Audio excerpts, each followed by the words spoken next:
Hello, everybody. Welcome to the next episode. Today, I have Sasha, the founder of Academia Ristic. Ristic, right? Is it right? That's it. That's it. Yes, Sasha is my good friend from Tenerife, where we met. We both moved there, and Sasha moved also to Moscow, Russia before. So she had moved around quite a lot, and she also did different things in her life. So that's why I invited her to share with us her experiences with starting over and starting in new countries, new careers. So, welcome, Sasha. Thank you. I'm glad to be here. Perfect. So, as I mentioned, you had multiple moves in your life and multiple careers. If you maybe can share with us how, like, what motivated you, what inspired you to move? Like the first time you moved to Moscow and then the second time to Spain. Yeah, so the first time I was pretty young. It's all still kind of blurry, I guess. So it was right after I graduated and I was searching for work and well, I come from Serbia and at that time in my sphere of work, which was teaching, the situation was not very good and I tried finding something in Serbia, but it was basically impossible. So I decided to try and find something abroad, especially since it was my first work experience. So usually they ask you to have work experience and you cannot get the work experience because it's like a vicious cycle. And so I was thinking of maybe finding something abroad, but I was thinking more of an internship. So for me, it was not actually starting over. And I found something which was supposed to be for a year and a half.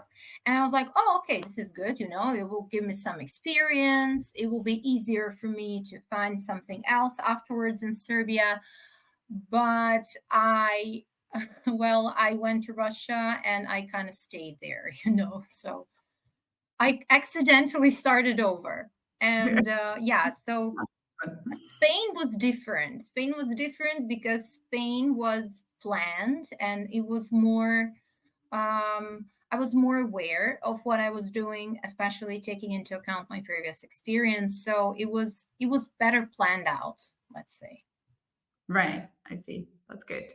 And do you have any like a pivotal moment where you decided to move to Russia? Like, what was it? Like, you were looking for a job, but was there any like a moment where you're like, no, this is the moment where I need to really push myself and go somewhere else to, start? Yeah, it was kind of weird.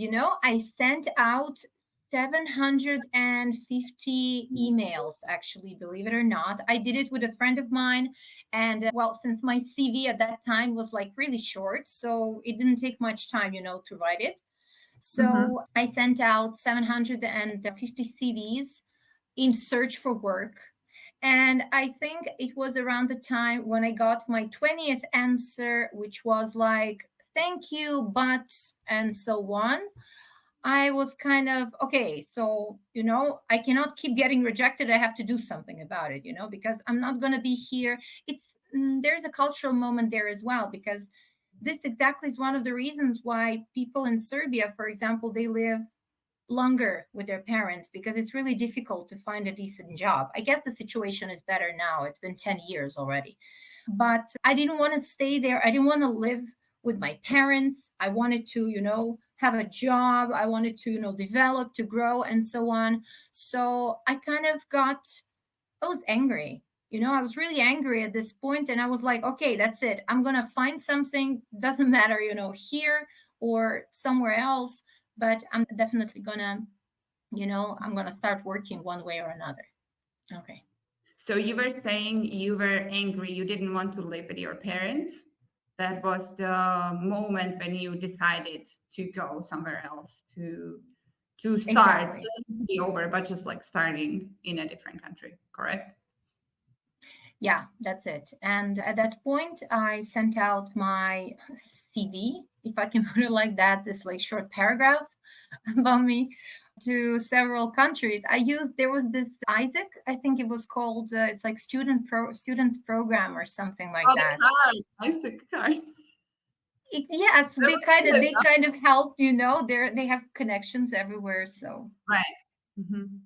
Yeah, I went to work in the US with Isaac and like Oh, wow, okay. 20 years ago. So, yeah, I know which program you're talking about. Cool. So, Exactly. what challenges did you face when you first moved to Moscow? And how different were these challenges, let's say, when you moved to Spain? Yeah, it's good. I have this, comparison thing going on. It was, I guess everything was new for me because, first of all, it was some basic things like handling public transport because it was the first time I'd ever seen the metro system because we don't have it in Serbia. Our towns, our cities are small. We just use buses. So starting from that, all the way to, I don't know, the way people handle things, like everyday things, the mentality was pretty different. And it was difficult because I didn't speak the language, so I couldn't understand what was happening. People usually say, well, you come from Serbia, the languages are similar. Probably you can understand. It's tricky because, yes, some words can be the same, but the meaning is different, and Right. you're like, okay, yes, I understand what's happening around me, but then at some point you see that no, it was something completely different. So it was difficult to find a flat. It was difficult, I guess. No one tells you these things because you think, like, searching for a flat, you rely on your experience. I mean, at that time I had been alive for 24 years and I kind of never lived on the street, so you think you have this skill. And then Right. you realize that in another country there are other requirements, there are other conditions. Like here, for example, they ask for all these different paperwork and everything. No one asks for these things in Serbia. In Russia, it was a funny moment because in Russia, there is, in Moscow, especially in a lot of ads for flats, for rentals, you can see the sentence. It goes on like this: only for Slavic people, or only for Russians. Oh, wow. And yeah, and I was like, okay. And I didn't understand because I didn't know at that point, like, why are they doing this? And it's like only for Russians. And like, oh no, well, that's not for me because I'm not Russian. And Right. then I made some friends who were Russians, and I asked them about this, and they're like, no, no, no, this is not about you. This is like about people who come from ex-Soviet Union republics. So it's like these moments, and you simply don't know. It's a completely new environment in every Right. way possible. So Yeah, yeah. no, I understand. And like, how did you navigate these differences? Like, what helped you, like with the settling down, like with finding the apartment? Let's say you didn't know that if you can apply that you are not Russian, but at the end you found it. So, what helped you to do it, or just like trying and Trying and talking to a lot of people, trying to connect as soon as you can with a huge number of people, because you never know who knows someone, and you never know how things actually function. So right? I tried to learn Russian pretty quickly. I Mhm. started communicating quickly with a lot of mistakes and everything. And I found that people, not only in Russia, but here in Spain as well, they really appreciate it when you're a foreigner and you're trying to speak their language. They immediately kind of like you better, and want to help. It's true. That is true because they see some effort. Yeah, but I understand. I Exactly. thing when I moved different countries that I would look for a Czech expats to give me Uh-huh. some features, but also just generally hanging out with expats to exchange the notes, how it works Hmm. in the country. Because even like the locals might not know because they never were in the same situation as you as the expat. That's So yeah. it. That's, um what resources or support systems did you use when you moved to different places? And again, if you want to compare how it was when you moved to Moscow and Yeah, then it when was you moved. different. Yeah, it was different. So when I moved to Moscow, I relied on myself, on my sister, and that was pretty much it. Why my sister? My sister was always kind of there. I mean, we're very close, and she actually came to visit me after 2 weeks of moving. I moved, and after 2 weeks she was like, "Oh, hi, I'm here. So, That's but I always tried to kind of rely on myself. I tried to push myself to understand what was happening, to find people, to find all the info I needed, and so on and so on. It's different because, especially when you rely, I think this is an important moment now. When you live in another country, I think there is this need to understand like where you stand, what your rights are, what are the things you can and cannot do. And so as the Serbian citizen living in Russia, I can live visa free for just 30 days. So there was always this document issue that was, yeah, important, as you know, as it is here as well. Exactly. So I kind of always tried to find, how can I put it, the all the information I needed. I think the information is the main resource, actually. Like yeah. So learning getting about the information. place in always, yeah, because it kind of gives you this feeling of comfort, of knowing like what you should do next, for example, like what kind of plans you can or cannot make, and so on. I also had a period in Russia when I went through kind of like, it was a short-term psychotherapy, I would say, because a lot of times moving to another country can kind of wake up all the like psychological issues and states you were not aware of when you lived in your comfort zone and you were just there and everything was okay, and so on. And then, so I think this is also an important point. When I moved to Spain, I was moving not by myself, I moved with my husband, so it was kind of easier in a way that we could like share the burden. Yeah, it was like, okay, I'm better with languages, so I'm going to deal with everything that has to do with languages, you know and I didn't have to worry about all the things. When we were searching for a flat, we were searching together, so it was easier. So I kind of added another person, who was helping with everything. Makes sense. Makes sense. Yeah, no, that's totally. And also, I mean, like once you do it, you get more experience, I guess, Oh yeah, because move to Moscow was your first move. It was probably the hardest, right? But then exactly. when you move to the next country, it makes it easier. And I had this conversation with one friend here that you don't really start over. You start from what you already learned, right? So you are starting with Yeah, some it's true. experiences you already have. So you already had some experiences when you moved to Spain, and having a second person also helps. It's true. It's true. It's completely different. It doesn't feel like starting over. It feels like just another adventure. Starting over, I think it can happen only once. Yeah, Everything else is just, you're just continuing. You're just yeah. living. I don't know how to put it. It's exactly starting again. Starting, Yeah. starting the next thing. Did you have any fears or doubts when you moved either of the countries? Hmm. Yeah. I had fears, there are a lot of unknowns when you move. And I had a lot of doubts. I was thinking, I remember to this day, the first day I was supposed to go to to work to the school where they hired me to work as an intern in Moscow. And I remember this system, this system, sorry, I remember this feeling. I was supposed to leave the flat and actually go there. And I was petrified. I was petrified because I was like, oh my God, I'm by myself, I'm in another country, I don't understand what's happening around me, and I'm supposed to go there and do some work. I cannot do that. And I had this, like, these thoughts, like, okay, maybe I should, like, don't go to school and to work, I should just go to the airport and go back home. And but it's not something I would do naturally. I don't have this. I think it's very important to move forward, like not to give up. I never even see this option of giving up. I don't have it in my head. I have Right, just other ways of trying the same thing, yeah, in another way to see if it works, but never like going back or something.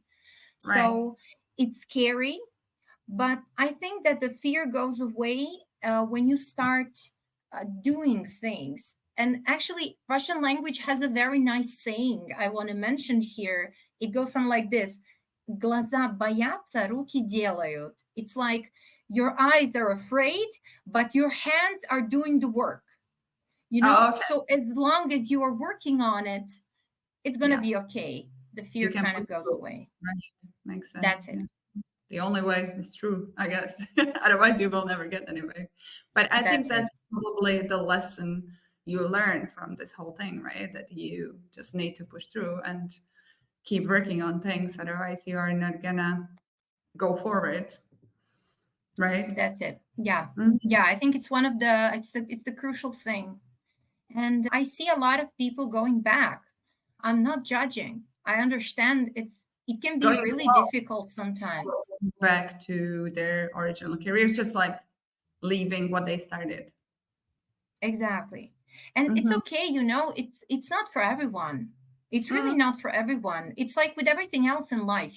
So there are people who, I mean, the life you choose, any kind of life you choose, has its own challenges.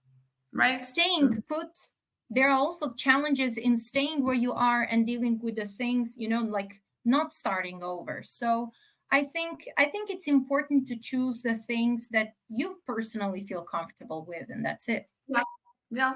And I think it's very much goes down to knowing yourself, what works for you. Like my sister, she lives in the town I am from, my brother too. My brother went to travel, but my sister likes being there and never really traveled like outside of Europe. And but Mhm. she likes it. She likes being the homebody. And for me, that would be like the horrible life, to live Yeah, yeah, yeah.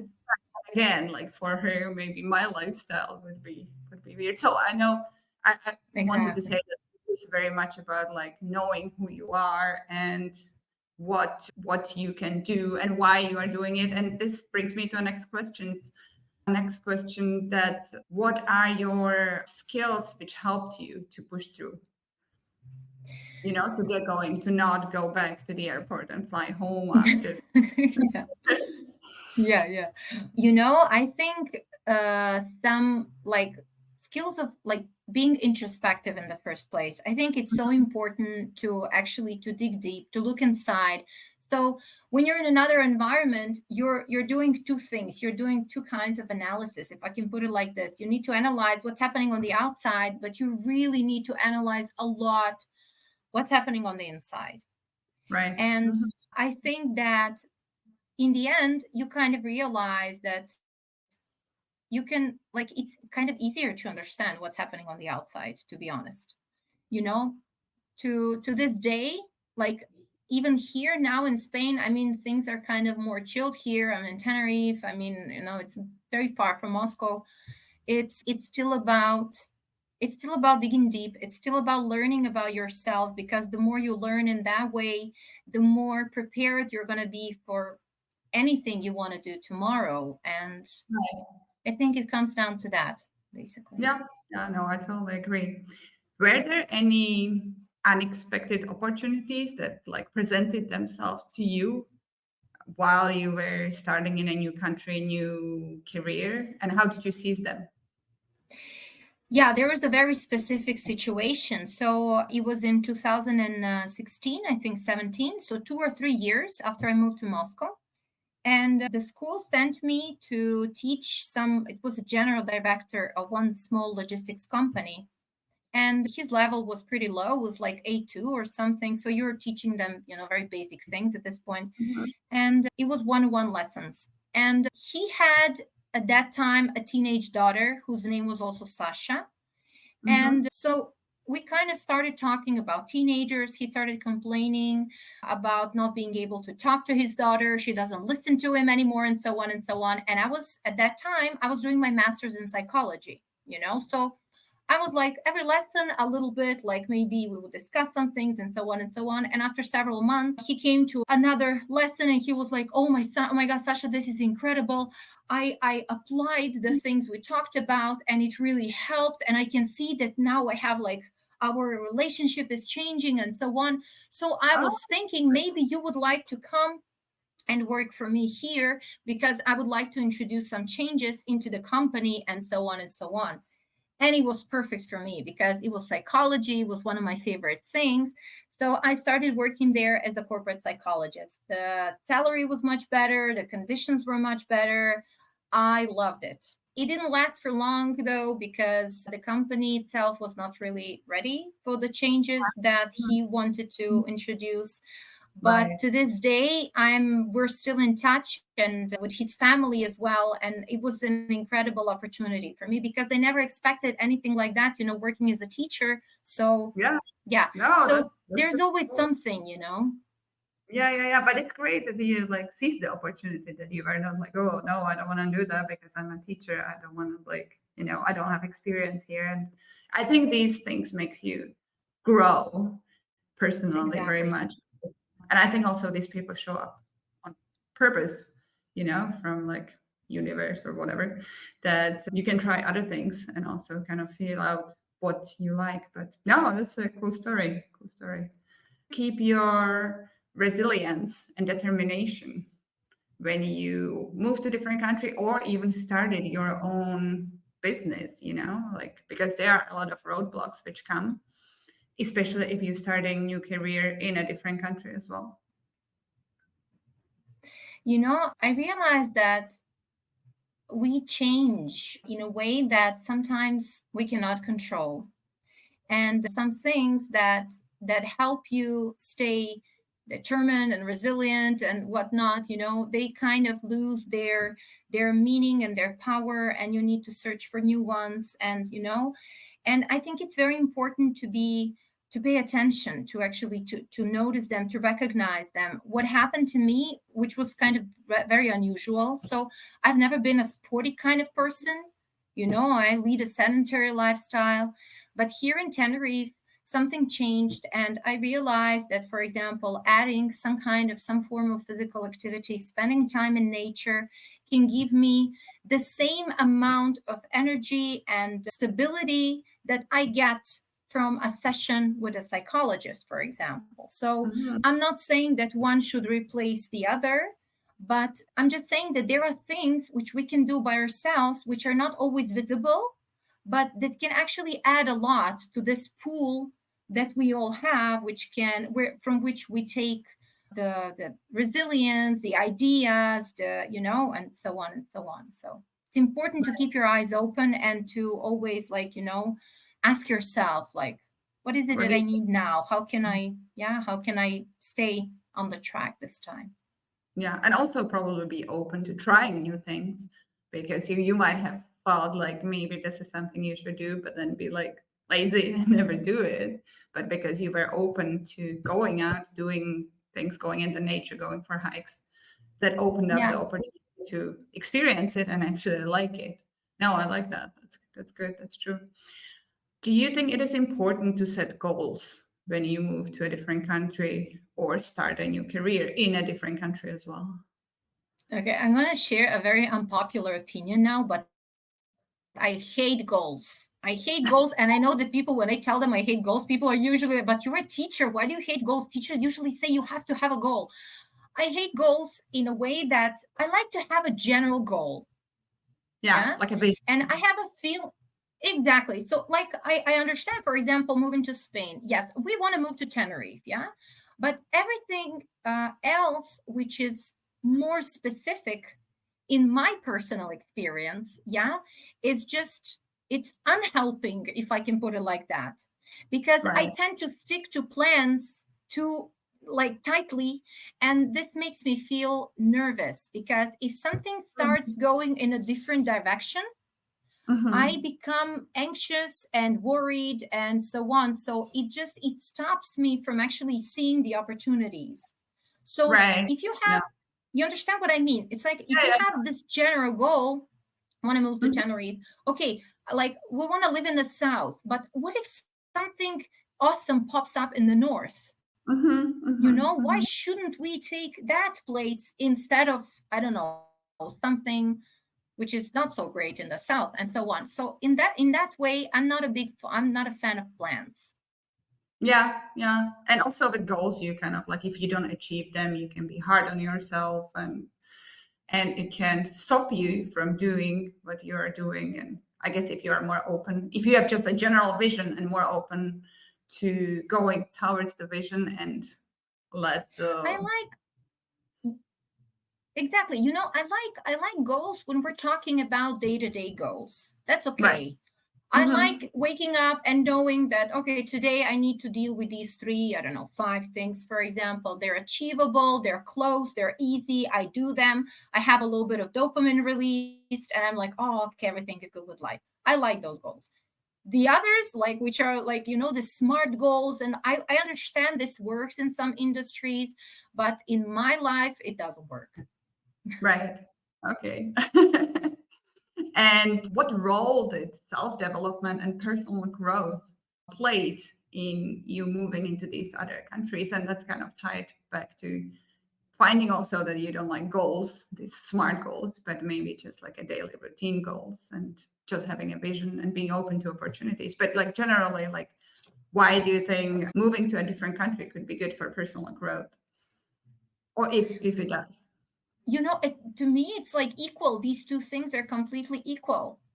I mean, I understand that there are people who move from countries which are like from developing countries where people have to move. They're pushed for reasons. I don't know. They cannot. They just don't have basic needs. Their basic needs covered. I understand that Mhm. moment. But if we're talking about us who live in countries where we more or less have these things covered, for us, moving to another country is actually self development. I think it's the greatest step one can take towards him or herself, themselves, yeah, in the future, because you kind of, it's this weird feeling where you have all these skills and this knowledge, and then someone puts you in another environment, in another country, and all of a sudden these skills and everything, they feel different.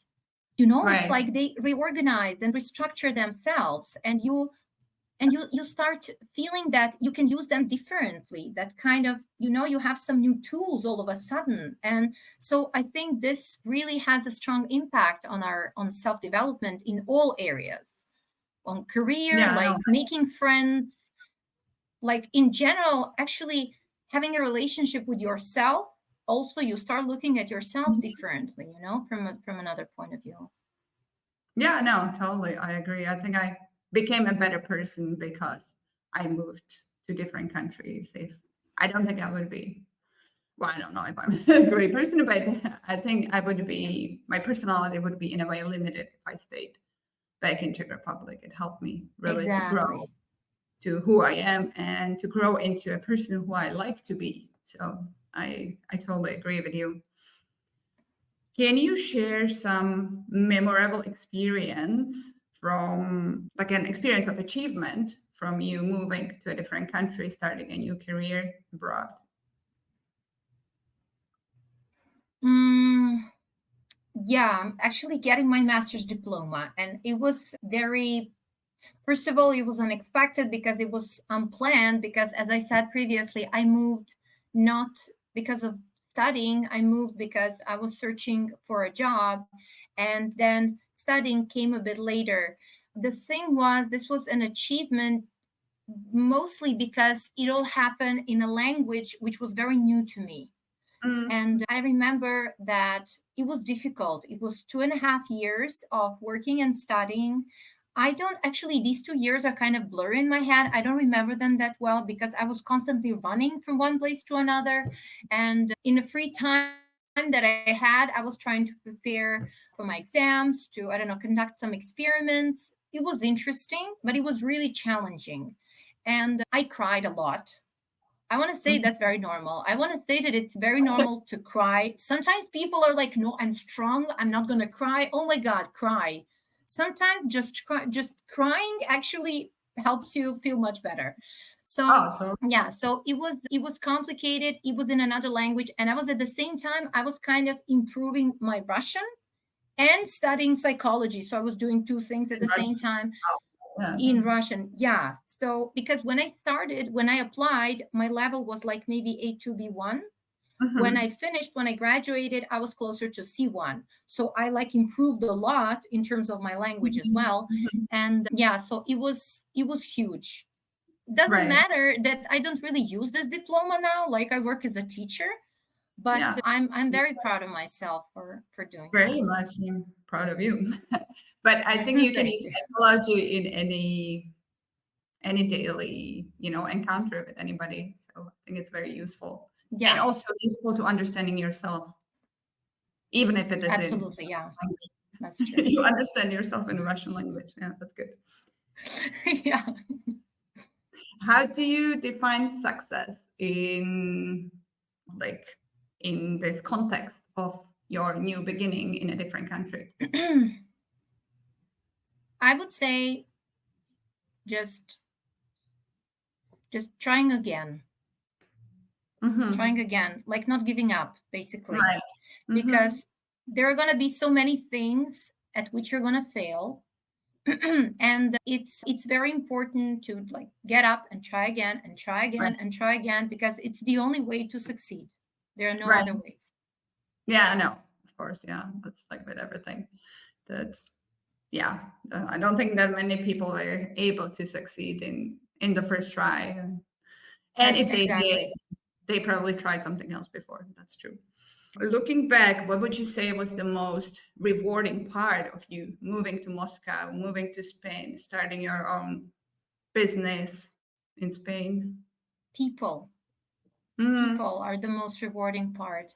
You meet so many incredible people. You meet people who are also full of self-doubt. You realize we're all very similar in that way, and you hear about a lot of different experiences, and they make you laugh and cry and make you angry, and I don't know. So it's about people. It really is. mm, And you kind of realize that before you move, you have a feeling you're in this environment of people who never talk about moving. They're right, there what they are, they're happy, they're satisfied, they don't want to go anywhere. But once you move, once you do it for the first time, I don't know how it works, it's like magnets, all of a sudden everyone around you is from another country. All these people are with these incredible stories and so on. So it's like you're moving to another world, to another social group of expats, and they have different stories and they talk about things. I don't know, for me it's more, I feel more comfortable being in this group. right. It's my group. Yeah. Yeah, the deal group. Nice. And what advice would you give to somebody who wants to start somewhere else or start over or just like go somewhere else, do something else? I would say it's okay to want to prepare, but it's important to understand that you're never going to be completely ready.